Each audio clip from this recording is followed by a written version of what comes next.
Good morning students, welcome to our YouTube channel BDN public school. आज हम 8वीं कक्षा इतिहास का चैप्टर जब जनता बगावत करती है उसका बचा हुआ हिस्सा आगे रीड करेंगे। पिछली कक्षा में हमने पढ़ा जो सरकार की नीतियां थी वो क्या थी और उन नीतियों पर समाज के अलग अलग प्रकार के लोगों के क्या क्या प्रतिक्रिया थी। अलग अलग मतलब किसानों की क्या प्रतिक्रिया रही, मजदूरों की क्या प्रतिक्रिया रही और नवाब, राजा महाराजा और जो सैनिक थे उन्होंने अपनी प्रतिक्रिया क्या दी। आज हम इस लेसन में आगे रीड करेंगे। टॉपिक है हमारा जनता की नज़र से, ठीक है, कि जनता क्या सोचती थी, किसके बारे में, अंग्रेजी शासन के द्वारा लागू हुई नीतियों के बारे में। ठीक है, देखो उस ज़माने में लोग अंग्रेज शासन के बारे में क्या सोच रहे थे, इसका जायज़ा लेने के लिए आप स्रोत 1 और 2 पढ़ें। ठीक है, कि ये जो स्रोत दिए गए हैं, ठीक है, इनसे हमको अंदाज़ा लग जाएगा कि जो जन सामान्य था, जो जनता थी, ठीक है, वो अंग्रेज़ों के बारे में, अंग्रेज़ों के शासन से क्या समझती थी, ठीक है, क्या सोचती थी उनके बारे में कि ये क्या चाहते हैं हमसे। ठीक है, जो स्रोत 1 है वो देखो 84 नियमों की सूची। ठीक है, ये स्रोत 1 है। देखो यहाँ पढ़ लेते हैं। यहाँ महाराष्ट्र के एक गाँव में रहने वाले ब्राह्मण विष्णु भट्ट गोडसे द्वारा लिखित पुस्तक माझा प्रवास के कुछ अंश दिए गए हैं। ठीक है, कि कोई ब्राह्मण विष्णु भट्ट गोडसे हैं, ठीक है, उन्होंने एक बुक लिखी है जिसका नाम है माझा प्रवास, ठीक है, और ये महाराष्ट्र से हैं और उसकी बुक से, उसकी किताब से कुछ अंश, कुछ हिस्से यहाँ पर दिखाए गए हैं। देखो, विष्णु भट्ट और उनके चाचा मथुरा में आयोजित किए जा रहे एक यज्ञ में भाग लेने के लिए निकले थे। विष्णु भट्ट लिखते हैं कि रास्ते में उनकी मुलाकात कुछ सिपाहियों से हुई जिन्होंने उन्हें सलाह दी कि वे वापस लौट जाएं क्योंकि 3 दिन के भीतर चारों तरफ कोहराम मच जाएगा। सिपाहियों ने जो कहा वह इस प्रकार था। ठीक है, कि रास्ते में विष्णु भट्ट जी से कुछ सिपाहियों की मुलाकात हुई और उन्होंने कहा कि आप यहाँ क्या कर रहे हैं, आप जल्दी से जल्दी अपने घर वापस से लौट जाएं क्योंकि 3 दिन के भीतर यहाँ चारों तरफ हाहाकार या फिर कोहराम मच जाएगा। जो सिपाहियों ने एग्जैक्ट जो वर्डिंग थी उनकी क्या थी, अंग्रेज सरकार हिंदुओं और मुसलमानों के धर्म को नष्ट करने पर आमदा है, यानी कि उतारू है। उन्होंने 84 नियमों की एक सूची बनाई है और कलकत्ता में सारे राजाओं राजकुमारों की मौजूदगी में उसका ऐलान कर दिया है। ठीक है, उन्होंने यानी कि सिपाहियों ने बताया कि राजा इन नियमों को मानने के लिए तैयार नहीं है। उन्होंने अंग्रेजों को घातक परिणामों की चेतावनी दी है कि ठीक है, कि जो राजा हैं वो इन 84 नियमों को मानने के लिए तैयार नहीं हैं। तो उन्होंने राजाओं ने या फिर महाराजाओं ने, जितने भी थे, ठीक है, सभी ने मिलकर कहा कि ये जो आप 84 नियमों की सूची लागू कर रहे हैं इनके जो परिणाम होंगे वो काफ़ी घातक सिद्ध होंगे। ठीक है, राजाओं ने कहा कि अगर ये नियम लागू किए गए तो भारी उथल पुथल मच जाएगी, कि राजा भारी गुस्से में अपनी राजधानियों को लौट गए हैं। तमाम बड़े बड़े लोग योजनाएं बना रहे हैं। धर्म युद्ध के लिए तारीखें तय कर ली गई थी और मेरठ छावनी से एक गुप्त योजना तैयार करके विभिन्न छावनियों में भेज दी गई थी। ठीक है, छावनी यहाँ पर सैनिक या फिर सेना की टुकड़ी रहती है। ठीक है, आगे रीड करते हैं। ठीक है, ये तो है स्रोत 1। इससे हमें पता लगता है कि जन सामान्य, ठीक है, क्या सोचता था, ठीक है, या फिर सिपाही थे वो जन सामान्य को क्या संदेश पहुंचा रहे थे। आगे रीड करते हैं। दूसरा जो स्रोत है जिससे हमें जन सामान्य की सोच का पता लगता है कि जन सामान्य यानी कि जो जनता है वो क्या सोचती थी अंग्रेजों के शासन के बारे में। और दूसरा स्रोत क्या है, जल्दी ही हर टुकड़ी में उत्तेजना छा गई। ठीक है, तो ये इसका हेडलाइन वैसे बनाई है, लेकिन ये क्या है कि उस दौर की एक और झलक सूबेदार सीताराम पांडे के संस्मरणों में मिलती है कि एक सूबेदार थे, सीताराम पांडे उनका नाम था। सीताराम पांडे को 1812 में बंगाल नेटिव आर्मी में सिपाही के तौर पर भर्ती किया गया था। ठीक है, कि 1812 में सीताराम पांडे जी को कहाँ पर, किस सेना की टुकड़ी में भर्ती किया गया था, बंगाल नेटिव आर्मी में एक सिपाही के पद पर भर्ती किया गया था। ठीक है, उन्होंने ही एक किताब लिखी है। ठीक है, किसने, सीताराम पांडे ने।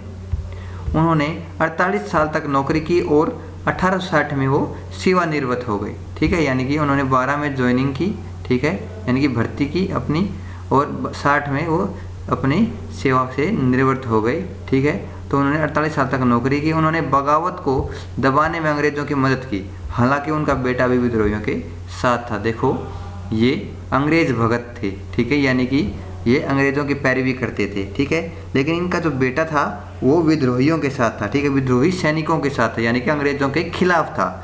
और अंग्रेज़ों ने उसे सीताराम की आंखों के सामने ही मार डाला था, ठीक है। जो सीताराम है उसकी आंखों के सामने ही अंग्रेज़ों ने उसके बेटे को मार डाला था। अपने सेवानिवृत्ति के बाद उनके कमान अफसर नॉर्गेट ने उन्हें अपने संस्मरण लिखने के लिए प्रेरित किया, यानी कि जो उन्हें उनकी याद हैं ड्यूटी के दौरान, ठीक है, सेवा के दौरान, उनको आप लिखने के लिए प्रेरित किया। सीताराम ने 1861 में अवधी भाषा में अपने संस्मरण लिखे, जिनका नॉर्गेट ने अंग्रेजी में अनुवाद किया और फ्रॉम सिपाही टू सूबेदार, यानी कि सिपाही से सूबेदार तक के नाम से प्रकाशित करवाया, ठीक है। यानी कि सीताराम जी ने एक किताब लिखी, ठीक है। सीताराम पांडे के संस्मरणों का एक अंश इस प्रकार था, ठीक है। वो कि सीताराम पांडे हैं वो क्या सोचते थे, ठीक है। मेरा मानना है कि अवध पर हुए कब्जे से सिपाहियों के भीतर गहरा विश्वास भर गया था, ठीक है। अवध पर कब्जा किसने कर लिया था? अंग्रेजों ने कब्जा कर लिया था। क्या कहकर कि जो अवध का राजा है वो अयोग्य है, वो अच्छे से शासन नहीं कर रहा है और अवध को एक अच्छे सुशासन की जरूरत है और अच्छा सुशासन सिर्फ अंग्रेज ही दे सकते हैं। यह कहकर अवध के ऊपर कब्जा कर लिया था अंग्रेजों ने। और उस कब्जे से सिपाहियों के अंदर काफ़ी अविश्वास हो गया था, अंग्रेजों के ऊपर विश्वास नहीं रह गया था, क्योंकि छल कपट वाले उनकी छवि बन गई थी और वे सरकार के खिलाफ साजिशें रचने लगे। कौन रचने लगे? सिपाही। अवध के नवाब और दिल्ली बादशाह के नुमाइंदों को सेना की नबज जानने के लिए पूरे भारत में भेज दिया गया कि जो अवध के नवाब हैं और जो दिल्ली के बादशाह हैं, ठीक है, तो इनके नुमाइंदे यानी कि जो इनके हमदर्द होते थे, ठीक है, तो उन्होंने उनको भेज दिया, नुमाइंदों को भेजा कि सेना की नबज को उसका पता किया जाए कि सेना क्या चाहती है, सेना के अंदर कैसा माहौल बना हुआ है इस चीज़ को लेके, ठीक है, अवध को लेकर के। उन्होंने सिपाहियों की भावनाओं को और हवा दी। सिपाही पहले से ही आहत थे, ठीक है, क्यों कि अवध के ऊपर वो जो सैनिक कार्रवाई से कब्जा किया गया था उससे जो सिपाहियों के अंदर विश्वास हो गया था। लेकिन जो नुमाइंदे आए, ये किसका मानना है? ये जिसने ये बुक लिखी है सिपाही से सूबेदार, ठीक है, सीताराम जी ने, उनका मानना है कि जो नुमाइंदे आए सेना में, उन्होंने इन सिपाहियों की भावनाओं को और हवा दी, ठीक है, और उन्होंने सिपाहियों को बताया कि विदेशियों ने बादशाह के साथ मिलकर कितना बड़ा धोखा किया है। किन्होंने बताया? नुमाइंदों ने, ठीक है, बादशाह के नुमाइंदों ने जो सेना में आए थे, उन्होंने 1000 झूठ गढ़ डाले और सिपाहियों को अपने मालिकों यानी कि अंग्रेजों के खिलाफ बगावत करने के लिए उकसाया ताकि दिल्ली में बादशाह को दोबारा गद्दी पर बैठाया जा सके, ठीक है। उनकी दलील थी अगर सिपाही मिलकर काम करें तो और इन सुझावों पर अमल करें तो सेना ऐसा कर सकती है, ठीक है, अंग्रेजों के खिलाफ भड़काया। आगे है, संयोग से इसी समय सरकार ने हर एक रेजिमेंट के कुछ लोगों को नई राइफल के इस्तेमाल का तरीका बताने के लिए अलग अलग छावनियों में भेजा था, ठीक है। कि होता है ना कि सबसे पहले कुछ एक लोगों को ट्रेनिंग दी जाती है किसी चीज़ के लिए, फिर वो कुछ एक लोग और ज़्यादा लोगों को ट्रेनिंग देते हैं, ठीक है, समझाते हैं कि ये चीज़ कैसे है। ऐसे ही सबसे पहले कुछ लोगों को एक नई राइफल आई थी, उसका इस्तेमाल का तरीका समझाया गया, फिर वो कुछ एक लोग दूसरी अलग अलग छावनियों में गए और वहाँ पर सैनिकों को राइफल चलाने का तरीका समझाने के लिए चले गए। इन लोगों ने कुछ समय तक सिपाहियों को प्रशिक्षण दिया यानी कि ट्रेनिंग दी। इसी दौरान न जाने कहां से यह खबर फैल गई कि राइफलों में इस्तेमाल होने वाले कारतूसों पर गाय और सूअर की चर्बी का लेप चढ़ाया गया है। हमारे रेजिमेंट के लोग दूसरे लोगों को लिखकर यह खबर भेजने लगे और जल्दी ही हर एक रेजिमेंट में उत्तेजना का माहौल बन गया, ठीक है। यानी कि जो सबसे पहले जिस रेजिमेंट में ये बात खबर फैली थी, ठीक है, उस रेजिमेंट के जितने भी सिपाही थे उन्होंने दूसरी रेजिमेंट के सिपाहियों को चिट्ठी भेजी, ठीक है, जिससे काफ़ी उत्तेजना का माहौल बन गया। कुछ लोगों ने कहा कि उनकी 40 साल की नौकरी में सरकार ने उनके मजहब को चोट पहुंचाने के लिए कभी कुछ नहीं किया था। लेकिन जैसा कि मैंने पहले ही जिक्र किया, अवध पर कब्जे के कारण सिपाही पहले ही गुस्से में थे। स्वार्थी लोगों ने फौरन यह कहानी गढ़ दी कि अंग्रेज तो अब सबको ईसाई बनाना चाहते हैं, इसलिए उन्होंने ऐसे कारतूस तैयार किए ताकि उन्हें इस्तेमाल करने से मुसलमान हिंदू दोनों ही भ्रष्ट हो जाएं, दोनों का ही धर्म भ्रष्ट हो जाए। कर्नल साहब का मानना था कि यह बेचैनी जो उन्हें भी साफ दिखाई दे रही थी, किसके अंदर? सिपाहियों के अंदर बेचैनी सिर्फ साफ दिखाई दे रही थी। किसको? कर्नल को। इस बार भी अपने आप ख़त्म हो जाएगी और उन्होंने मुझे घर चले जाने की हिदायत दे दी। किसको दे दी हिदायत? सीताराम पांडे को, ठीक है। ये किसकी सोच थी? ये सीताराम पांडे की सोच थी और इनकी चिट्ठियों से या फिर इनकी किताब से लगता है कि ये एक बड़े अंग्रेज भगत थे, ठीक है, क्योंकि अपने बेटे की हत्या अपनी आंखों के हो जाने के बावजूद भी ये क्या बने हुए थे, अंग्रेज़ों के हमदर्द बने हुए थे, ठीक है, उन्हीं की साइड ले रहे हैं, ठीक है। आगे रीड करते हैं। सैनिक विद्रोह जन विद्रोह बन गया।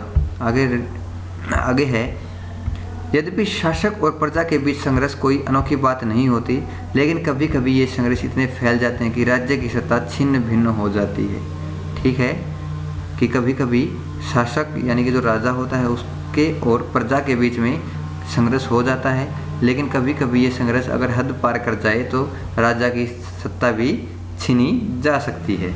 बहुत सारे लोग मानने लगे कि उनका सबका शत्रु एक है, इसलिए वे सभी कुछ करना चाहते हैं। इस तरह की स्थिति में हालात अपने हाथ में लेने के लिए लोगों को संगठित होना पड़ता है, उन्हें संचार, पहलकदमी और आत्मविश्वास का परिचय देना होता है, ठीक है। इन चीज़ों के बगैर कोई भी जो विद्रोह है वो कामयाब नहीं हो सकता, ठीक है। भारत के उत्तरी भागों में 1857 में ही ऐसी ही स्थिति पैदा हो गई थी, ठीक है। हम सबको पता है ना 1857 की क्रांति हुई थी, तो 1857 का जो विद्रोह था, जो क्रांति थी, वो उसमें भी ऐसी स्थिति पैदा हो गई थी। सबको लगने लगा था कि सभी का दुश्मन एक ही है, शत्रु एक ही है, वो है अंग्रेज सरकार, सिपाहियों का, किसानों का, मजदूरों का, राजाओं का, ठीक है। तो सभी ने संगठित होकर उस विद्रोह को लड़ने की कोशिश की, अंग्रेजों से छुटकारा पाने की कोशिश की। फतह और शासन के 100 साल बाद ईस्ट इंडिया कंपनी को एक भारी विद्रोह से जूझना पड़ रहा था। मई 1857 में शुरू हुई इस बगावत ने भारत में कंपनी का अस्तित्व खतरे में डाल दिया था, ठीक है। मेरठ से शुरू करके सिपाहियों ने कई जगह बगावत की। समाज के विभिन्न तबकों के असंख्य लोग विद्रोही तेवरों के साथ उठ खड़े हुए, ठीक है।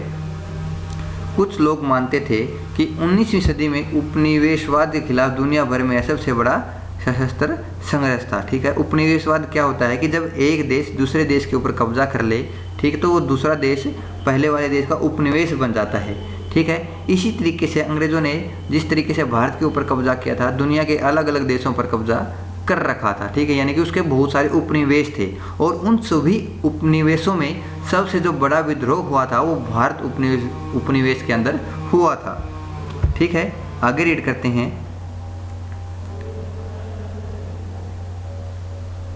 मेरठ से दिल्ली तक 29 मार्च 1857 को युवा सिपाही मंगल पांडे को बैरकपुर में अपने अफसरों पर हमला करने के आरोप में फांसी पर लटका दिया गया, ठीक है। ये सबसे पहले 1857, अगर आपसे कोई पूछे 1857 की क्रांति के जो सबसे पहले विद्रोही कौन थे, वो थे मंगल पांडे जी, ठीक है।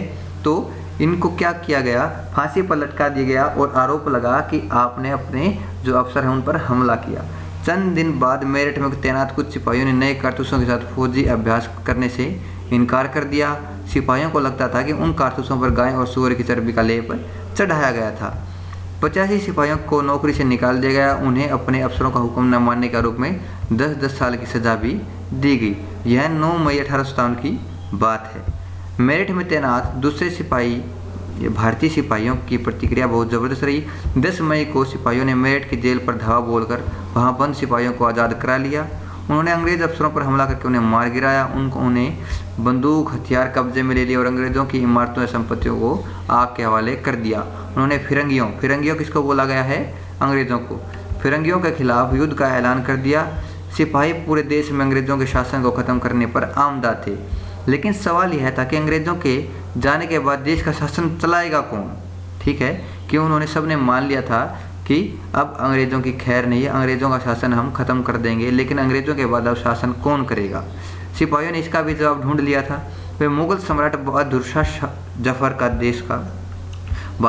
को देश का शासन सौंपना चाहते थे, यानी कि एक ऐसी क्रांति चाहते थे जो किसी न किसी की झंडे के तले लड़ी जाए, ठीक है। कोई उस क्रांति का नेतृत्व करे, ठीक है, कोई बड़ा व्यक्ति उस क्रांति का नेतृत्व करे, ठीक है। तो उन्होंने किसके नेतृत्व में क्रांति लड़ी थी, मुग़ल सम्राट बहादुर शाह जफ़र, ठीक है। वो चाहते थे कि अगर ये क्रांति वो जीत जाते हैं तो जो मुग़ल बादशाह बहादुर शाह जफ़र हैं देश का शासन चलाएं।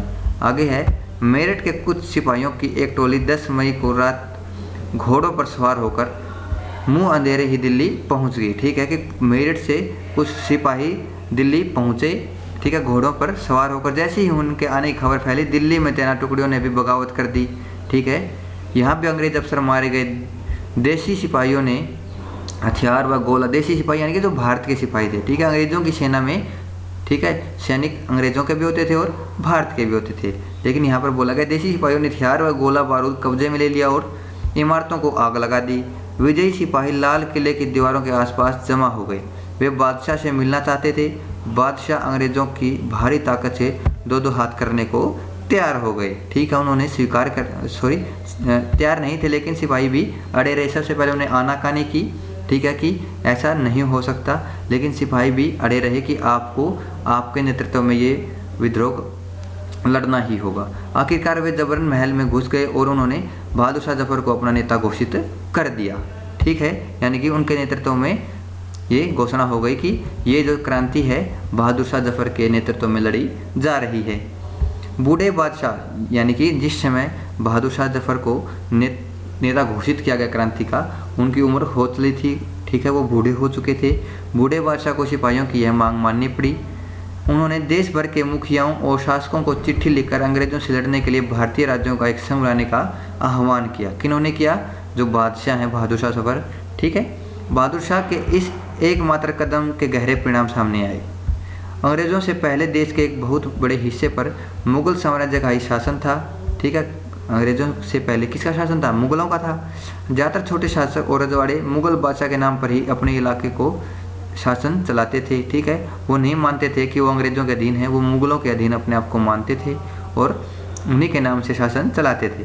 ब्रिटिश शासन के विस्तार से भयभीत ऐसे बहुत सारे शासकों को लगता था कि अगर मुगल बादशाह दोबारा शासन स्थापित कर लें तो वे मुगल आधिपत्य में दोबारा अपने इलाकों को या फिर अपने इलाकों का शासन बेफिक्र होकर चला सकेंगे, नहीं तो अंग्रेज उनका जो उनका राज्य है उसको भी निगल लेंगे, छीन लेंगे। अंग्रेज़ों को इन घटनाओं की उम्मीद नहीं थी। उन्होंने लगता था कि कारतूसों के मुद्दे पर पैदा हुई उथल पुथल कुछ समय में शांत हो जाएगी, लेकिन जब बहादुर शाह जफर ने बगावत का समर्थन दिया तो स्थिति रातों रात बदल गई। अक्सर ऐसा होता है कि जब लोगों को कोई रास्ता दिखाई देने लगता है तो उनका उत्साह और साहस बढ़ जाता है। इससे उन्हें आगे बढ़ने की हिम्मत, उम्मीद और आत्मविश्वास मिलता है, ठीक है। तो बहादुर शाह जफर ने सिपाहियों के अंदर एक नई जान फूंक दी थी, जिससे जो सिपाही थे उन्होंने पूरे जो दम है जोर शोर से उस लड़ाई को, उस विद्रोह को लड़ा। अब आगे है बगावत फैलने लगी।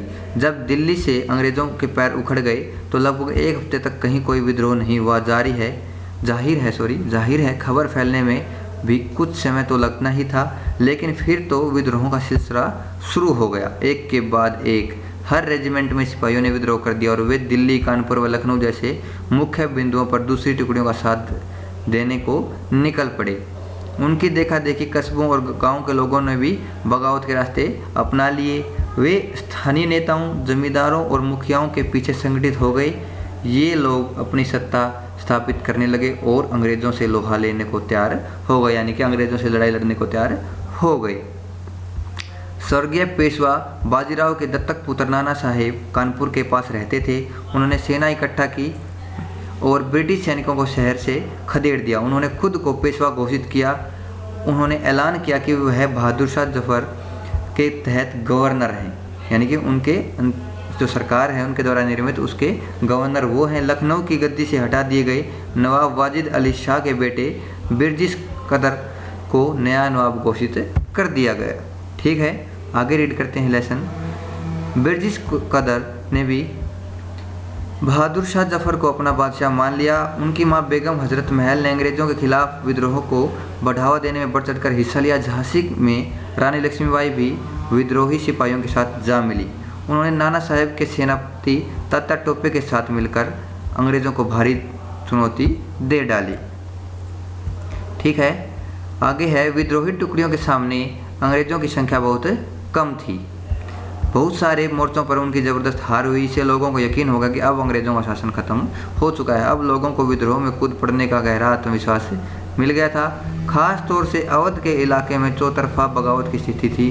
6 अगस्त 1857 को लेफ्टिनेंट कर्नल टाइटलर ने अपने कमांडर इन चीफ को टेलीग्राम भेजा, जिसमें उन्हें उसने अंग्रेज़ों के भय को व्यक्त किया था। हमारे लोग विरोधियों की संख्या और लगातार लड़ाई से थक गए हैं। एक एक गांव हमारे खिलाफ हैं, जमींदार भी हमारे खिलाफ खड़े हो रही है।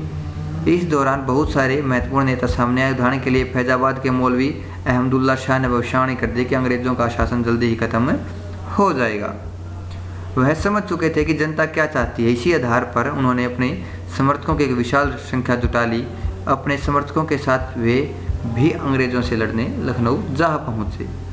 दिल्ली में अंग्रेज़ों का सफाया करने के लिए बहुत सारे गाजी यानी धर्म योद्धा इकट्ठा हो गए थे। बरेली के सिपाही बकत खान ने लड़ाकों की एक विशाल टुकड़ी के साथ दिल्ली की ओर कूच किया। ठीक है, यानी कि दिल्ली की ओर बढ़े। कौन? बकत खान। वह इस बगावत में एक मुख्य व्यक्ति साबित हुए। बिहार के एक पुराने जमींदार कुंवर सिंह ने भी विद्रोही सिपाहियों का साथ दिया और महीनों तक अंग्रेज़ों से लड़ाई लड़ी। तमाम इलाकों के नेता और लड़ाके इस युद्ध में हिस्सा ले रहे थे। ठीक है, आप इससे अंदाज़ा लगा सकते हैं कि जो 1857 का जो संग्राम था, क्रांति थी, वो कितनी भयावह और बड़ी थी। ठीक है, तो आज का ये लेसन हम यहीं तक रीड करेंगे। अगली वीडियो क्लास में हम इससे आगे रीड करेंगे। आपको हमारी ये वीडियो क्लास अच्छी लगी तो लाइक कीजिए, शेयर कीजिए और चैनल को सब्सक्राइब कीजिए। Thank you.